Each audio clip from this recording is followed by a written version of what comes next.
μπαίνεις, τη βάζεις στα μαλλιά μας και μας λες χαμογελάστε. Και ερωτευτείτε. Και αγαπήστε. Και αγαπήστε με. Και έρχεται πάλι πίσω, δηλαδή οι λέξεις έχουν τη μεγαλύτερη δόνηση. Ίσως γι' αυτό και οι αρχαίοι κάνουμε αυτό το παιχνίδι με τις λέξεις. Που λέω στην Άννα πολλές φορές, ας πούμε ρήματα που τελειώνουν σε ζω, αγκαλιά, ζω.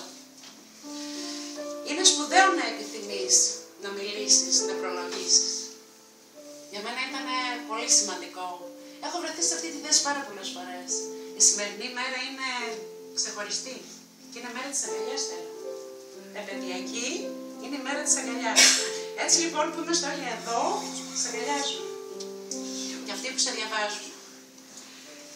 Αυτή η συνάντηση είναι μια μορφή προσευχής και συγχρόνως δέησης. Είναι μια ευγνωμοσύνη που σου δόθηκε. Για τη Στέλλα που αναφέρει στον πρόλογο του βιβλίου ότι είναι για όλους εμάς που μπορούμε να δούμε την ψυχή και την καρδιά της γυμνή. Εγώ Στέλλα βλέπω και το πνεύμα σου. Μη βουρκώνεις, θα μαλώσουμε. Εκεί αισθάνομαι την τρισμέγιστη παρουσία σου. Ανάμεσά μας. Και την ψυχή σου και το πνεύμα σου. Εκείνο το σώμα που εωρείται. Γιατί όταν φεύγει η ψυχή και το πνεύμα, ας πούμε, και αρχίσει να δημιουργεί, το σώμα δεν υπάρχει. Θα ήθελα να μιλήσω πάρα πολύ. Αλλά σκέφτομαι να υφάνω πλεξούδες με τα μαλλιά της.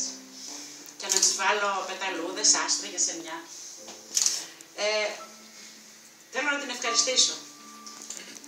Δεν θα διαβάσω πολλά ποίηματα εγώ. Εγώ θα διαβάσω μόνο ένα.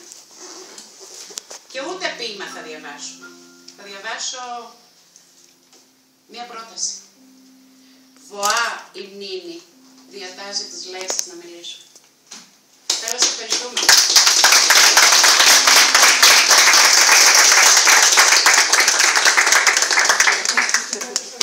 Μετά.